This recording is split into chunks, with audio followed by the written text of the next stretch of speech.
Apa sih langkah-langkah? Langkah pertama adalah kita buatlah sebuah standar untuk mensistemasi pendekatan kepada customer. Sistematik langkah pendekatan. Langkah untuk pendekatan itu kita sistemasi. Gini, kalau saya bisnisnya adalah keuangan, saya bisnisnya menjual produk kredit, ya. Kemudian saya carinya adalah pedagang pasar. Oke. Nah, kalau saya cari pedagang pasar, pendekatannya pasti berbeda dengan kalau saya mencari perusahaan multinasional atau korporasi. Betul. Nah, ketika saya mendekati pedagang pasar dengan sistem yang berbeda, dengan cara yang salah, hasilnya pasti nggak akan baik. Cara mengetahui paling cepat, kalau misalnya saya mendekati pedagang pasar, pendekatan formal akan membuat mereka ketakutan. Tapi kalau pendekatannya adalah pendekatan kekeluargaan, pendekatannya lebih ramah tamah, mereka akan lebih merasa welcome. Tapi sebaliknya, kalau Anda mendekati orang di korporasi, di corporate gitu ya, datang ke gedung, pakai bajunya sederhana, kemudian kita datang tanpa ada persiapan, seolah-olah seperti informal, orang akan merasa ini kok nggak profesional sih. Proses penjualan.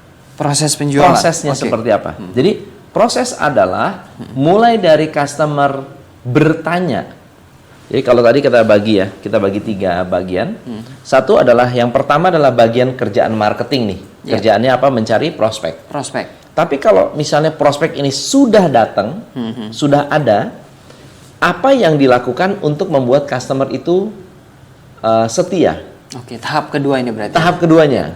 Nah, sistem yang pertama adalah sistem yang berkaitan dengan bagaimana cara mendekati, jadi people skill-nya, kemudian follow up-nya. Ini bagian yang sifatnya lebih ke manusiawinya. Oke. Lalu kemudian prosesnya.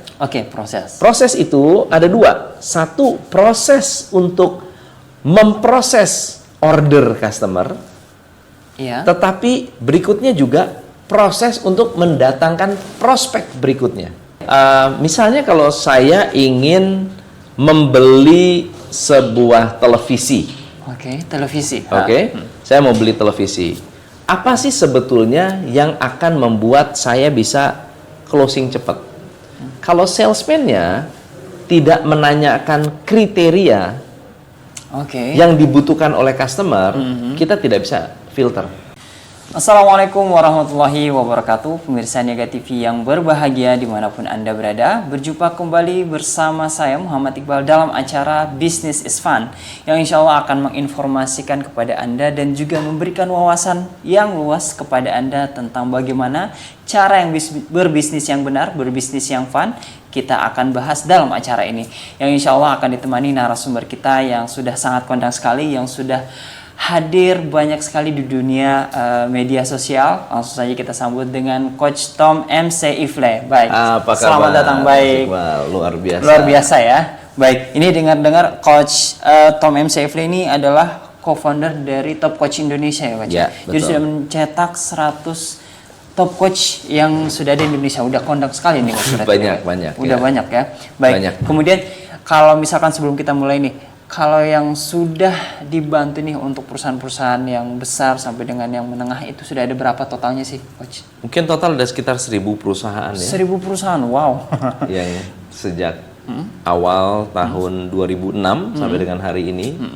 Dan itu mulai dari perusahaan kecil, menengah, sampai dengan perusahaan-perusahaan yang multinasional. Multinasional ya, waduh, jadi sudah terkenal banget berarti ini. Ya, masih belum lah, masih terus-menerus memberikan manfaat. Yang paling penting kita memberi manfaat. Benar. Dikenal atau nggak dikenal itu nanti urusan belakangan. Yang penting tebar manfaatnya ini. Yang penting manfaat dulu. Oke, baik. Bertepatan dengan tema yang akan kita bahas pada kesempatan kali ini adalah tentang 7 sistemasi marketing ini, Coach ya. Ini memang yang sering dialami oleh perusahaan-perusahaan pada umumnya atau seperti apa sih? Jadi kalau dalam sistemasi, sistemasi itu kan ada 4 yang wajib disistemasi. Yang pertama adalah mensistemkan keuangan. Keuangan itu harus distandarisasi, disistemasi supaya keuangan kita terkendali atau terkontrol. Benar, benar. Nah, yang kedua adalah kita harus mensistemasi operasional kita. Oke, operasional. Operasional supaya bergerak sesuai dengan keinginan kita. Supaya customer dilayani dengan benar-benar maksimal, Betul. optimal. Yang ketiga adalah SDM. SDM itu harus disistemasi. Ya. Supaya pada saat rekrut sampai dengan karyawan itu keluar, itu sudah ada jalurnya. Oke, baik. Dan yang terakhir ada marketing. Nah, marketing ini sering dilupakan untuk disistemasi. Kebanyakan kita memikirkan operasional. Oke. Operasional. Bagaimana caranya kita melayani customer dengan baik? Bagaimana caranya kita memberikan service kita dengan lebih baik? Bagaimana supaya pengiriman lebih cepat lagi? Iya. Nah, tapi di marketing itu hanya fokus atau diserahkan tanggung jawabnya kepada orang yang menjual langsung atau orang sales. Jadi kita rekrut orang sales, Ya. dilatih produk knowledge-nya, Benar. kemudian dilepas sampai mereka mendapatkan hasil. Ya. Nah, hal ini akan menjadi masalah kalau kita tidak benar-benar memahami seluk-beluk proses yang ada di dalam penjualan. Iya. Ya, karena kalau kita menjual itu harus mencari stepnya ya, harus mencari prospek. Betul. Kita harus memperkenalkan produk. Kita harus mempresentasikan produk. Betul. Kita harus bernegosiasi dengan Ya. customer. Kita harus mampu untuk meyakinkan kalau ada objection. Objection itu penolakan kalau ya. ada penolakan. Kita juga harus bisa memastikan kalau customer transaksi beli itu komunikasi dengan orang lapangan, orang operasional itu jelas. Benar. Dan kalau sudah jadi customer, gimana caranya mempertahankan orang ini menjadi customer? Belum selesai. Oke. Kalau sudah dipertahankan, bagaimana caranya orang yang sudah jadi customer memberikan referensi Oke. kepada kita sehingga bisa memberikan kontribusi penjualan yang lebih baik lagi, lebih banyak lagi. Oke, begitu ya Coach ya. Jadi memang banyak faktor penting yang memang harus diperhatikan, tapi yang sering dilupakan adalah bagian marketing. Justru bagian marketing. Oke. Padahal bagian marketing adalah yang paling penting. Paling Nah, hari ini kita akan benar-benar memfokuskan kira-kira langkah pertama apa sih yang harus disistemasi betul. supaya semua marketing itu menjalankan prosedur yang seragam. Oke. Banyak dari kita rekrut orang mengharapkan orang yang udah pinter. Ya. Orang yang sudah pinter kemudian dilepas, saat dilepas yang benar-benar pinter mereka menghasilkan. Tetapi yang belum pinter mereka pulang tangan kosong. Ya, betul. Lalu ada 10 marketing, mungkin 2-nya pinter, 2-nya menghasilkan, 8-nya kurang menghasilkan. Jadi kurang efektif ya. Nah, yang kenapa sisanya begitu? Ya. Karena tidak disistemasi. Oke, jadi semua orang karena kan seperti yang Coach Tom bilang tadi berbeda gitu kan, Berbeda. ada pintar. Kemudian memang karena yang pintar itu hanya 2, sisanya ya belum tahu apa-apa Nggak tentang tahu apa-apa, betul. Ketinggalan mereka. Iya. Oke, baik. Nah, Coach, untuk 7 langkah sistemasi awal nih Ya. yang harus kita sampaikan, apa sih langkah-langkah? Langkah pertama adalah kita buatlah sebuah standar untuk mensistemasi pendekatan kepada customer. Sistematik langkah pendekatan. Langkah untuk pendekatan itu kita sistemasi. Gini, kalau saya bisnisnya adalah keuangan, saya bisnisnya menjual produk kredit, ya. Kemudian saya carinya adalah pedagang pasar. Oke. Oke. Nah, kalau saya cari pedagang pasar, pendekatannya pasti berbeda dengan kalau saya mencari perusahaan multinasional Betul. atau korporasi. Betul. Nah, ketika saya mendekati pedagang pasar dengan sistem yang berbeda, dengan cara yang salah, hasilnya pasti nggak akan baik. Betul. Karena nggak sesuai. Karena nggak sesuai dengan segmen pasarnya. Iya. Nah, pendekatan ini diusahakan untuk distandarkan. Ya. Cara mendekatinya, cara berkomunikasi, cara menyapanya, cara memberikan keterangan tentang perusahaan. Ini semua dibuat standarnya. Karena Dengan mensistemasi divisi marketing, kita sebetulnya menciptakan keseragaman antara satu orang dengan orang lainnya. Iya, benar. Begitu. Apakah pendekatannya harus formal? Ya. Apakah semi formal? Apakah harus lebih tegas komunikasinya atau harus halus? Apakah harus menggunakan bahasa tertentu? Apakah harus memberikan contoh-contoh? Apakah harus memberikan sampel dulu Ya. untuk mendekati? Ya. Ini semua harus distandarkan. Nah, kira-kira itu langkah pertama. Coba pikirkan apa yang perlu Anda standarkan supaya bisnis Anda bisa memiliki keseragaman antara satu orang dengan orang lainnya. Oke, jadi struktur ini memang juga membantu nantinya semua orang jadinya akan bisa siapa aja gitu ya. Betul. Bahkan di perusahaan kami, semua orang adalah marketing. Oke. Jadi semua divisi adalah marketing. Semua adalah marketing. Wow. Orang keuangan marketing, orang personal assistant adalah marketing, operasional ada marketing, bagian media yang ngedit video itu juga marketing.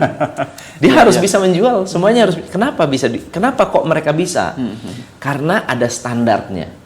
Oke. Karena ada standarnya, karena ada sistemnya.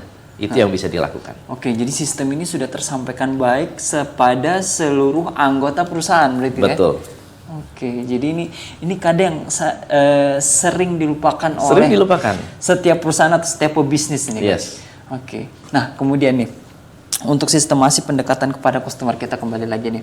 Nah, setiap karakter calon pembeli, Iya. baik yang di pasar ataupun yang corporate itu kan mempunyai watak yang berbeda-beda gitu Benar. kan.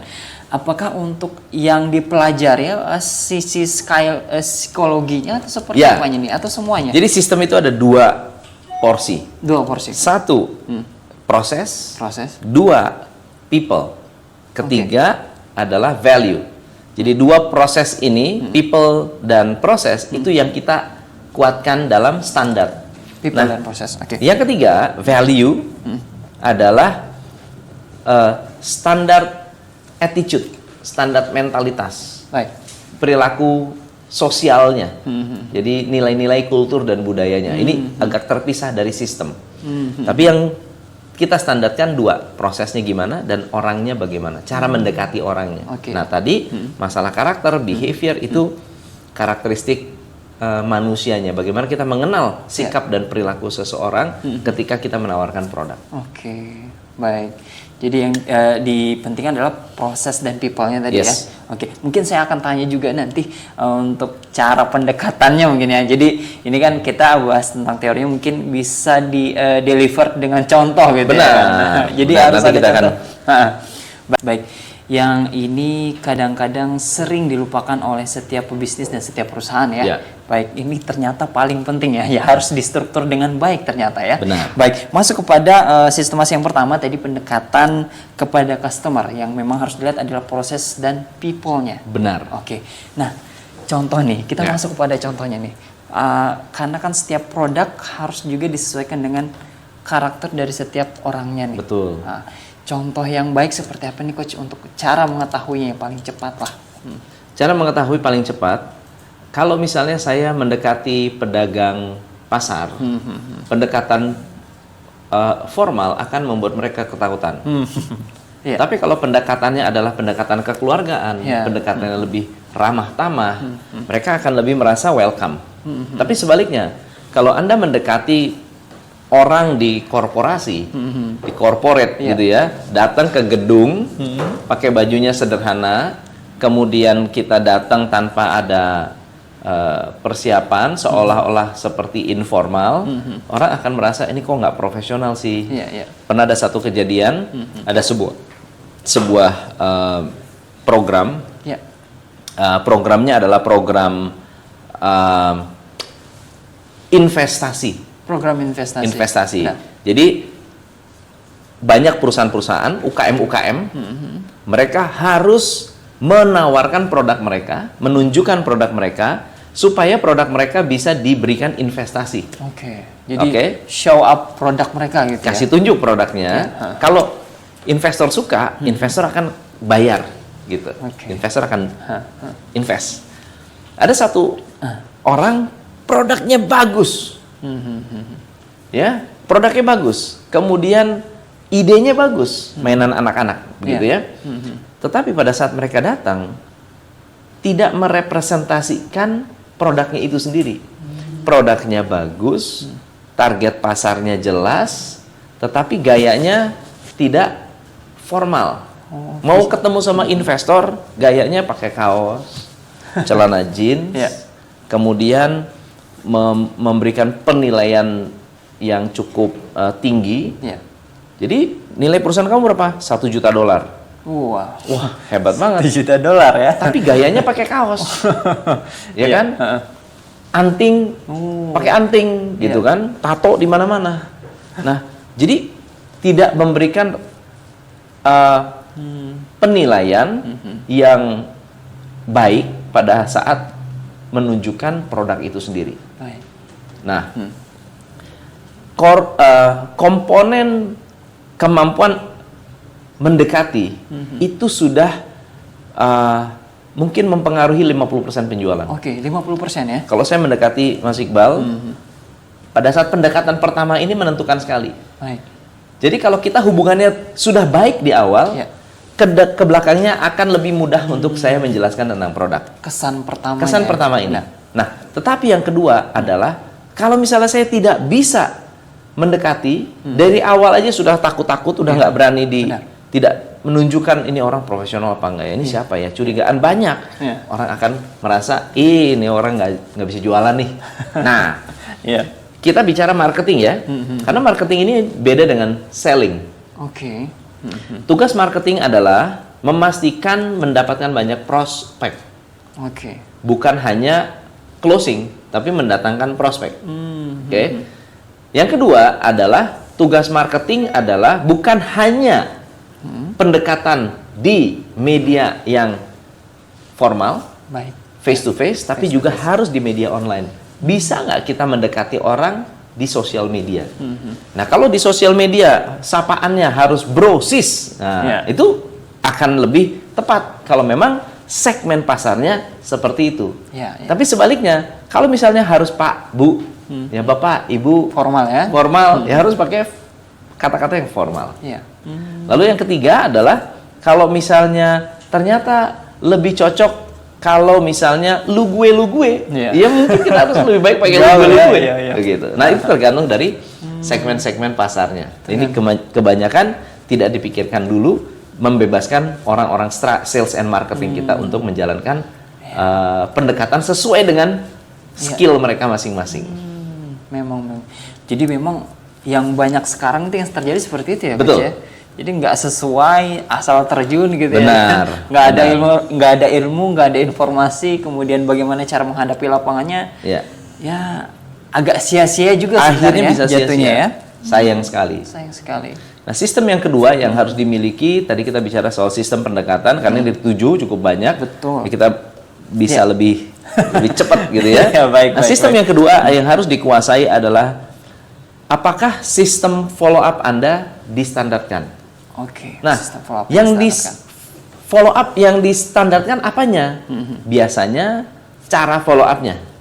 Nah, tapi kita mengatakan bahwa cara follow up itu basically standar. Yang sering kali dilupakan adalah berapa lama waktu follow up harus distandarkan. Baik, bicara tentang waktu follow up nih. Saya juga pernah ada pengalaman sih, Coach. Ini pengalaman sedikit. Jadi nggak tahu kenapa, karena memang saya baru terjun di dunia sales ini, dan memang hubungannya ini adalah masih telemarketing gitu. Jadi nggak tahu kenapa tiba-tiba udah beli gitu. Apakah memang jangka follow up-nya yang saya masih kurang intens, atau memang apa ya, terlalu sering ya kan? Kadang kan orang kalau dihubungin selalu ya, jadi agak bosan atau seperti apa. Ini yang benar seperti apa nih, Coach? Nah, kembali lagi relatif, sangat-sangat relatif. Kalau saya punya produk, kemudian produknya tidak terlalu dikenal, tidak terlalu dikenal ya, nggak banyak yang tahu. Dan misalnya dulu pada saat pertama kali ada produk namanya propolis. Propolis. Propolis itu adalah kayak Semacam obat herbal. intinya lebah Iya, iya. yang bisa, atau liurnya lebah atau Iya, saya iya. nggak tahu gitu ya. Ha, ha. Tapi produk ini kalau dengar propolis, orang nggak ngerti apa itu propolis, Iya. gitu ya.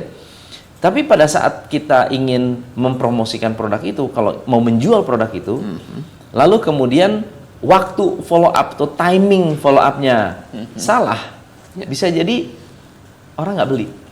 Nah, kapan timingnya? Ya. Bisa Timing jadi yang pada tepat. saat ada orang sakit. Itu timing yang tepat sekali. Kamu lagi apa? Oh, lagi flu. Saya ada produk bagus. Nah, Jadi, saya ada produk bagus. momentum ya? Momentum tuh Betul. timing, waktu. Nah, ini pastikan benar-benar kita pikirkan baik-baik. Oke. Pada saat orang lagi sakit, kita dekati, kamu lagi sakit ya? Kenapa? Sakit apa? Sakit flu. Oh, mau hampir flu. Ada produk yang bla bla bla bla bla bla, menceritakan, kemudian dikasih tetes, Iya. diminum, coba rasain, besok seperti apa rasanya. Iya. Ternyata lebih segar. Wah, ini pasti gara-gara obat itu. Nah, padahal bukan obat, itu semuanya herbal. Nah, sama dengan kalau kita menjual kredit. Oke. Kredit motor, kredit mobil, di mana dan kapan timing yang tepat? Awal bulan, akhir bulan, ya pertengahan bulan, Iya. atau kita mau follow up orang untuk seminar, workshop, kapan waktunya? Iya. Pagi, siang, sore, sebaiknya kapan waktu yang terbaik untuk Iya. melakukan follow up? Ini harus di riset dan harus dipastikan dicari apa namanya, momentumnya. Momentumnya. Nah, kebanyakan kita melepaskan karyawan kita, kamu mau follow up kapan? Terserah. Yang penting telepon.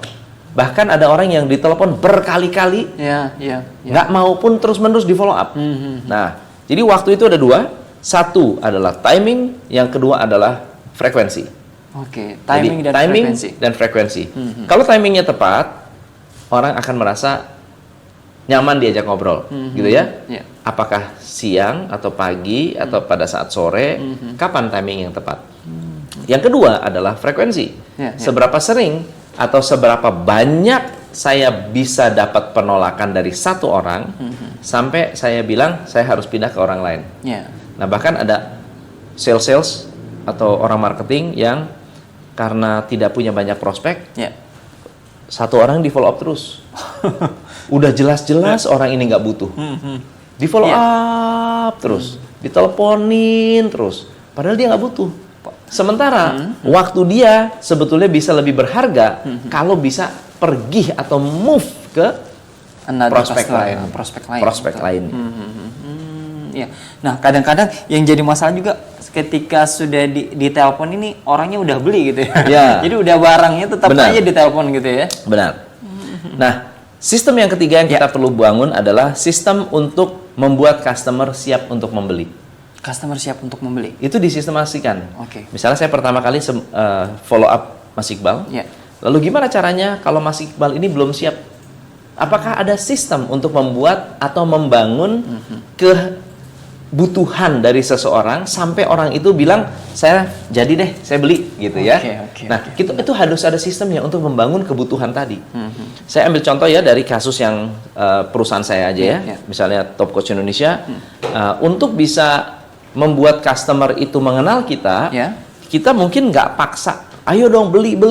Kita nggak bisa paksa. Betul. Tapi kita memberikan edukasi. Kita berikan edukasi berupa CD, berupa DVD, berupa buku. Jadi saat mereka sudah baca bukunya, sudah dengar CD-nya, sudah melihat saya di Facebook, sudah melihat di Instagram, mereka merasakan, ini orang kayaknya asik banget nih, Iya. gitu. Saya mau coaching, perusahaan saya kayaknya perlu bantuan coach ini. Nah, akhirnya mereka datang dengan suka hati. Edukasi Nggak yang perlu sukses dipaksa-paksa, gitu. nggak perlu ditelepon dipaksa-paksa, tapi kita membangun kebutuhan orang yang belum siap dan akhirnya siap untuk membeli. Ketika kita tahu timing follow up, kita sudah menstandarkan berapa sering kita harus follow up seseorang. Ya. Kita harus menstandarkan proses penjualan. Proses penjualan. Prosesnya Oke. seperti apa? Jadi proses adalah mulai dari customer bertanya Jadi kalau tadi kita bagi 3 bagian. Satu adalah yang pertama adalah bagian kerjaan marketing nih. Kerjaannya apa? Mencari prospek. Tapi kalau misalnya prospek ini sudah datang, sudah ada, apa yang dilakukan untuk membuat customer itu setia? Oke, tahap kedua ini berarti. Tahap keduanya. Nah, sistem yang pertama adalah sistem yang berkaitan dengan bagaimana cara mendekati, jadi people skillnya, kemudian follow up-nya. Ini bagian yang sifatnya lebih ke manusiawinya. Oke. Lalu kemudian prosesnya. Proses. Proses itu ada 2. Satu, proses untuk memproses order customer. Tetapi berikutnya juga proses untuk mendatangkan prospek berikutnya. Jadi ada 2 proses di sini. Proses order. Kalau saya order, gimana cari barangnya? Saya nyari barangnya di mana? Ya, bungkusnya bagaimana? Ngirimnya bagaimana? Itu proses ordering proses. Tetapi setelah itu adalah bagaimana? Saya sudah selesai menyelesaikan order. Apakah saya udah santai-santai atau kita harus nyari prospek berikutnya? Ya, harus cari lagi prospek berikutnya. Supaya bisa mendatangkan prospek berikutnya, bagaimana caranya? Nah, kebanyakan begini. Marketing ya, saya ngejar prospek, ngejar gitu. Misalnya saya punya project gitu ya. Ngejar prospek, dapat project. Ini sudah selesai, lalu nganggur dulu untuk apa? Nyari customer yang baru lagi. Jadi waktu antara dia closing sampai dengan dapat project baru, ini waktunya panjang. Nah, kita harus bisa menyelaraskan. Saya sudah dapat proses untuk dapetin customer, udah nih. Nah, saya juga harus menyeimbangkan waktu untuk apa? Cari prospek yang baru. Cari prospek yang baru supaya apa? Supaya pada saat project ini selesai, saya bisa mulai project yang baru. Project ini selesai, mulai lagi project yang baru. Project selesai, mulai lagi project yang baru. Jadi penjualannya akan terus-menerus terjadi. Nah, banyak sales lupa. Udah dapat customer. Wah, saya pegang nih customer terus nih. Habis itu, pas customernya udah selesai, nyari lagi project. Nah, sama dengan banyak orang bisnis di bisnis properti. Cari lahan, bangun lahan, jualan. Setelah 80% laku, mulai bingung. Wah, kita sudah 80% laku, abis ini mau ngapain ya? Bingung ya, rencana selanjutnya masih bingung. Rencana selanjutnya apa? Jadi kita harus terus-menerus menyeimbangkan antara closing, selling, selling terus kita seimbangkan. Nah, ini adalah 2 sistem yang terus-menerus harus diperhatikan oleh para pengusaha. Berarti prosesnya bisa dibilang paralel gitu ya, Coach? Iya, selain paralel, jadi satu dia harus paralel. Tapi selain itu adalah harus ada konsistensi. Dia harus konsisten. Betul. Terus menerus, ini nggak boleh berhenti nih. Jangan ini stop, jalanin prospek, jalanin penjualan. Ini penjualan selesai, baru mulai lagi, nggak bisa begitu. Ini harus terus menerus nih. Ya, kalau misalnya saya ada, apalagi yang bisnisnya otomotif, penjualan otomotif. Saya jualan, saya prospek, kemudian saya dapat, lalu harus ngurus tuh, ngurus STNK lah, ngurus BPKB lah, ngurus kreditnya lah, segala macam. Lupa mencari customer baru. Pada saat dia lupa mencari customer baru, pada saat customer ini di delivery, mobilnya udah selesai, dia perlu waktu lagi untuk mencari customer. Pendekatannya dari awal lagi ya prosesnya. Benar. So, gimana caranya? Nah, kita harus membangun sebuah sistem untuk membuat orang kenal kita lebih sering, lebih banyak. Jadi membuat kita lebih terkenal di mereka. Betul, lebih banyak dikenal. Nah, biasanya berkaitan dengan timing dan juga berkaitan dengan frekuensi. Kapan rutinitas kita mencari prospek baru? Apakah jam 8 sampai jam 9? Fokusnya saya follow up. Apakah setelah office hour? Jangan-jangan sebetulnya prospek itu bagusnya kalau kita setelah jam kerja. Jam kerja ya? Kebanyakan kalau di saat jam kerja, kita banyak memastikan customer yang sudah ada kita layani. Telepon masuk lah. Tapi kita lupa nyari prospek baru. Nah, ada banyak orang-orang yang kalau mencari prospek nggak cari prospek pada saat jam kerja. Mereka cari prospeknya setelah jam kerja. Kenapa tuh? Setelah Karena pulang, memang lebih enak, lebih atau santai. lebih santai. Baik. Lebih santai. Misalnya ada teman-teman saya yang dapetin customernya itu justru kalau lagi main biliar. Jadi pas lagi refreshing, Lagi berarti refresh, ya? main biliar, lagi misalnya ngobrol-ngobrol di coffee shop, Oke. atau lagi kumpul-kumpul dengan teman-teman naik sepeda. Iya, iya. Itu malah lebih banyak peluangnya. Begitu. Dibandingkan kita pastikan, oh saya jam sekian saya cari prospek. Itu kehilangan kesempatan lagi nanti. Iya. Begitu. Dan akhirnya kita sebetulnya setiap saat kita bisa melakukan yang namanya prospecting. Oke, jadi setiap saat ya, tidak ditentukan oleh jam-jam jadwal atau diagendakan. Betul. Seperti itu ya. Nah, yang ketiga adalah kita perlu memastikan bahwa kita minta referensi dari customer-customer yang sudah ada. Oke. Begitu. Nah, di Top Coach Indonesia, customer-customer itu banyak mereferensikan secara otomatis karena servisnya bagus. Oke, jadi dari pelayanan. Karena pelayanannya bagus, customernya happy. Ya. Hampir tiap hari ada yang kasih tahu saya, Coach ada yang mau coaching nih, bisa nggak? Oke. Coach ada yang mau coaching nih, bisa nggak? Jadi saya bisa katakan bersyukur sekali karena bagaimana cara kita mendatangkan prospek-prospek baru. Satu, memberikan value. Baik. Yang kedua adalah mengedukasi supaya bisa memberikan nilai tambah. Tapi faktor yang ketiga yang kita lakukan adalah customer-customer yang sudah ada merasakan manfaatnya sehingga mereka dengan sukarela menjual produk kita untuk kita. Oke. Secara senang hati. Secara senang hati ya. Dan ini mungkin poin yang saya juga dapat nih, mungkin karena manfaatnya tadi. Iya. Karena customer yang sudah di deliver tadi sudah merasakan manfaat gitu. Puas dia. Kenapa enggak di-share? Udah kamu kesini aja, udah ke Top Coach Indonesia aja. Iya. Berarti jadi semakin jadi rekomendasi juga. Rekomendasi ya, juga. Oke, baik. Ini sudah ke proses yang penjualan tadi ya. Iya. Oke, selanjutnya apakah ini memang masih sudah cukup atau harus ada lagi yang dilakukan? Oke.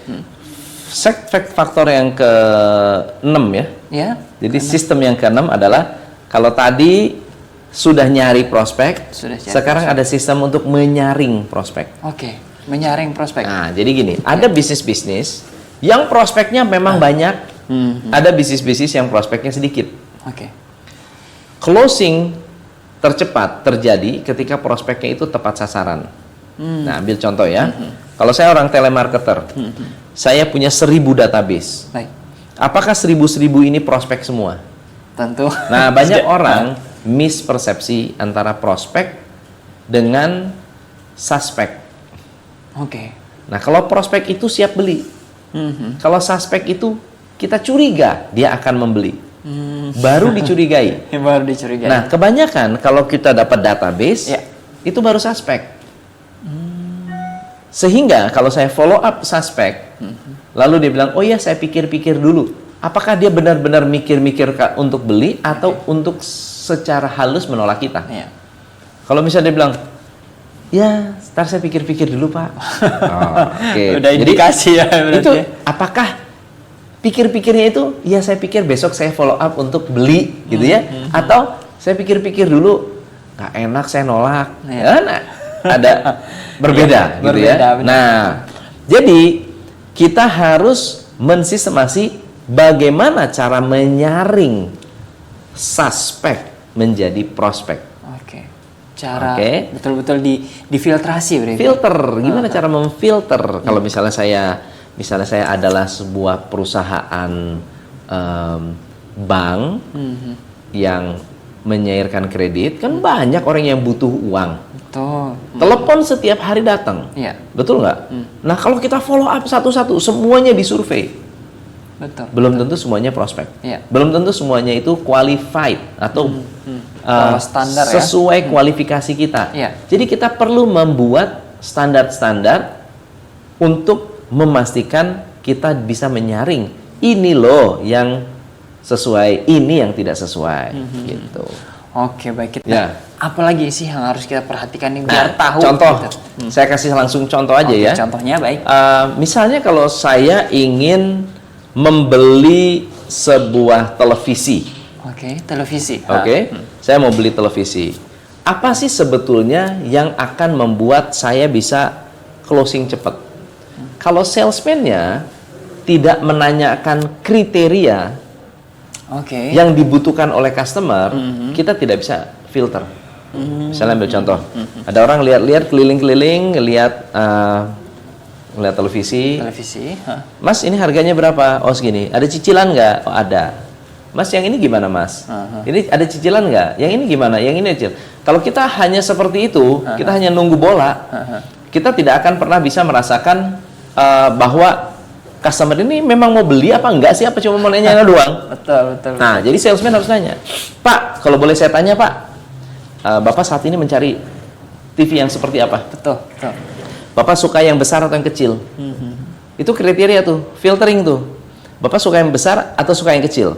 Bapak suka televisi yang high definition atau yang standar? Karena ada yang, aduh saya nggak suka yang terlalu terang begitu, saya nggak suka, sakit mata. Ya, kan ya? Terus, oh kalau gitu Bapak lebih cocok dengan TV yang seperti ini. Bapak mau pakai LCD atau yang pakai LED? Bapak mau pakai yang suka yang smart TV yang bisa internet atau yang biasa? Ini semua adalah, oh saya sekarang sudah tahu. Bapak ini maunya yang besar, smart TV, LED. Cocoknya apa, Pak? Nih Pak, saya ajak ini. Ini TV yang cocok buat Bapak. Kenapa? Karena ini. Jadi kita memberikan filterisasi dulu pada saat kita bertanya kepada customer, sehingga pada saat dicocokkan dengan produk, itu matching. Jadi proses penggali kebutuhan. Proses menemukan apa yang dia cari. Gitu. Yang tadinya suspek, curiga-curiga bakal beli, menjadi prospek. Nah kalau dia deal, ya jadi customer. Kalau deal jadi customer. Nah ini semua perlu kita training. Jadi jangan hanya membuat sistem, jangan hanya membuat standar, tapi juga harus kita latih orang-orangnya. Orangnya harus kita training, harus kita bina, harus kita periksa kemampuannya. Kita harus uji, mampu nggak sih? Yuk lihat yuk di lapangan cara kamu kerja seperti apa. Yuk lihat yuk di lapangan cara kamu menjalankan pekerjaannya seperti apa, cara kamu menawarkan seperti apa, cara menjelaskan seperti apa, cara memprospek seperti apa. Ini semua bisa kita analisa. Dengan latihan ini. Dengan sistem training yang sudah kita buat. Sistem trainingnya. Sistem trainingnya. Nah, bagaimana cara membangun sistem training yang baik? Sistem training dibangun atas dasar satu, ada pola untuk memotivasi orangnya. Jadi, training tujuan pertama adalah untuk memberikan inspirasi. Memotivasi seseorang sehingga ketika dia mendengarkan kata-kata kita, dia tergerak untuk bekerja lebih banyak lagi. Itu yang pertama. Training yang kedua adalah kita memberikan latihan teknis. Latihan teknis untuk apa? Menjalankan prosedur. Karena banyak sekali orang masuk kantor tapi tidak pernah diajarkan teknis. Misalnya cara isi form, cara isi dokumen, cara ngisi laporan, itu semua tidak pernah dilatih. Sehingga mereka mengisi sesuai dengan nalarnya ya. Nah, sesuai dengan feeling mereka. Nah, kalau benar kalau salah ternyata datanya tidak bisa dipakai.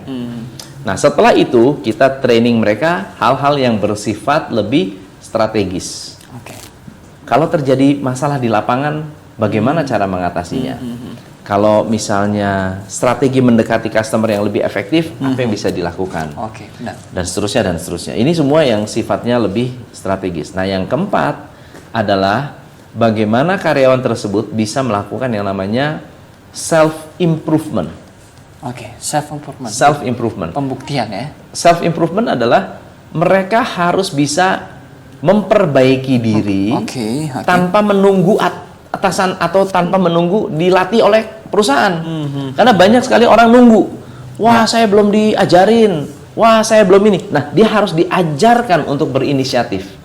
Memperbaiki diri setiap hari. Memperbaiki diri setiap saat. Supaya bisa membaca apa yang dia lakukan salah dan bisa diperbaiki besok harinya. Ya. Kalau semuanya menanti perusahaan, pasti lambat.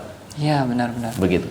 Tunggu jemput bola, kadang-kadang perusahaan punya agenda sendiri gitu ya. Jadi Betul. untuk mengurusi hal-hal yang memang ini termasuk spesifik, cuma harus diagendakan juga Benar, gitu ya. benar. Orang ini harus memiliki inisiatif untuk membangun kualitas dirinya supaya mempermudah pekerjaannya juga. Baik, jadi untuk materi-materi training ini memang harus dimulai pada saat rekrutmen baru atau Ya. memang kita program Benar. karena kan setiap periode pasti berbeda-beda Ya. nih coach ya. Itu baiknya seperti apa sih untuk Nah, jadi yang namanya training itu harus berkala dan berkesinambungan. Jangan hanya satu kali di training, terus udah nggak pernah di training lagi. Benar-benar. Nah, training ini kan ada tahapan-tahapan. Iya. Mungkin waktu awal kali masuk difokuskan kepada teknis. Oke. Cara ngisi form, absensinya bagaimana, product knowledge-nya seperti apa, itu sifatnya teknis. Tapi setelah mulai berjalan 2 bulan, 3 bulan, kasih motivasi. Oke. Berjalan 2 bulan, 3 bulan, berikan strategi. Berjalan lagi 2 bulan, 3 bulan, ajarin caranya menciptakan improvement, improvisasi diri. Oke. Gitu. Jadi bisa bertahap. Dan itu harus berkala. Ya kalau misalnya 1 tahun dibagi 4, setiap 3 bulan ada training minimal. Ya. Jadi biar refreshing mereka juga Refreshing gitu ya. juga. Oke, baik. Nah, kemudian nih, jadi sudah 7 sistemasi yang kita sudah yang sudah diulas, yang sudah disampaikan nih. Mungkin kalau misalkan untuk perusahaan yang masih baru ataupun yang sudah berjalan hanya saja masih stagnan, Ya. itu kira-kira nih langkah yang cepat yang harus memang dia bangun seperti apa sih dari 7 sistemasi ini? Apakah memang Benar. ada berkalanya atau memang harus Kalau dari 7 sistemasi ini, tentunya semuanya harus ada. semuanya harus Semuanya harus ada, tidak boleh hilang satu misalnya contohnya, tidak tahu cara melakukan prospecting. Berarti kan ya selalu kehilangan customer. Iya, benar. Nah, kenapa ada 7?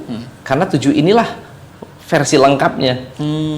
Ya kalau dihilangkan satu, nggak ada training, pasti pincang. Iya. Untuk bisnis, justru ini berlaku untuk bisnis kecil. Oke. Baru mulai. Coba ini ya. kalau bisnisnya udah gede ya nggak usah lagi melakukan ini karena Iya. dia udah punya infrastrukturnya. Justru Iya. ini untuk bisnis yang baru dimulai. Betul. Oke, jadi memang 7 hal ini memang harus satu paket dan komplit diterapkan di satu perusahaan. Di satu perusahaan ya. Benar. Baik yang baru ataupun yang sudah berjalan hanya saja masih stagnan gitu Yes. ya. Baik, mudah-mudahan apa yang disampaikan pada hari ini bermanfaat dan juga bisa menebar kebermanfaatan bagi kita semua, dan terima kasih sekali lagi Coach Thank Tom you. sudah menginformasi dan sudah mengedukasi dan juga memberi inspirasi pada pada kesempatan kali ini. Dan pemirsa, saksikan terus Business is Fun hanya di Niaga TV pada jam dan hari yang sama. Saya Muhammad Iqbal beserta kru yang bertugas pamit undur diri. Assalamualaikum warahmatullahi wabarakatuh. Terima kasih. Thank you. Thank you. Mas Iqbal.